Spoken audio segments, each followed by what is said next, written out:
Hello and welcome to Tom's Garage Fix. In today's video, I'm going to be showing you how to temporarily restore your front headlights. Now, how are we going to do this? Well, we're going to use wax, turtle wax, any sort of compound wax, and we're going to go from this to this. So all you're going to need to do this type of work, if you don't want to go out and buy a headlight restorer, or if you just want to do a cheap fix to just improve your headlights until you go and get it, all you're going to need is some of this stuff. This is Turtle Wax Super Hard Shell Paste Wax. It is for body work. It is also used for headlights, and this will temporarily restore your headlights or make them slightly better. You're going to need some of this. You're going to need a rag to wipe it off.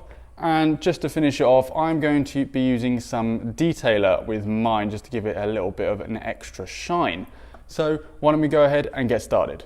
So as you can see, this headlight it's got a little bit of dirt on it, but it's also pretty faded as well. This may or may not have an effect on your headlight. I have done these previously in the past and they do make a difference. I'm not entirely sure if they're going to make a difference today, but we'll give it a try and we'll see if it does any good. In the meantime, before we go ahead and get our headlight restorer, we're just going to use some regular car wax, as I've said before. So what we're going to go ahead and do is grab our rag and just wipe down the area so there's no surfaced dirt on the headlight. It'll be a good idea to go ahead and clean your car beforehand, but if you don't necessarily have time to do that, or you don't want to go and spend half an hour cleaning your car, then just wiping it down temporarily with a rag will do the trick just fine. Go ahead and get your wax compound on your waxing disc. Now you can pick these up from your local auto parts store for very, very cheap, or like the one that I've got with the turtle wax, it just comes with the pack. So what we're going to go ahead and do is we're going to go around this entire headlight here, and we're just going to do it in a side to side pattern. You don't want to do it in a circle pattern because then you'll start encouraging swirl marks on your headlight. But if you're doing this process, then most likely your headlights are pretty beaten up and it's not going to make a huge difference, but every little helps. So what we're going to go ahead and do is just keep on doing this. Make sure that we cover the entire headlight. It doesn't really matter if you get a little bit of wax around the edges.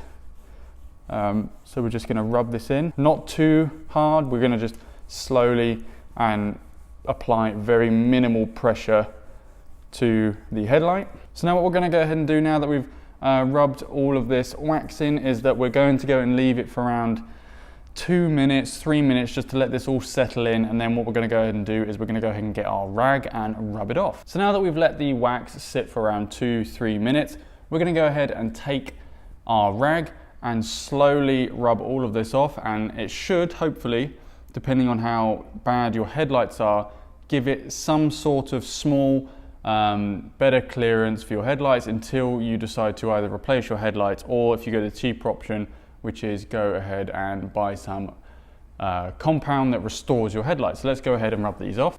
I am choosing to go ahead and apply a little bit of instant detailer to the headlight just to make it a little bit clearer and just to give it that smooth finish. As you can see, now that we have taken all of the wax off, it's a bit difficult to show on camera, but there is very minimal difference between before and after, but in person it does make a very small difference. And the reason why you would want to do this is to improve the visibility from your bulb through your lens to the road. Now, if you like the video, please give it a thumbs up. If you have any suggestions, please leave them in the comment section below. Please go ahead and check out my channel for all of my other videos. You never know, you might find something of interest, whether or not you want to figure out how to change the engine oil on a V6 B5.5%. It's a very, very easy job to do with very minimal tools that you could do at home anytime, any year, whenever you like. Hope you enjoyed the video. I'll see you next time.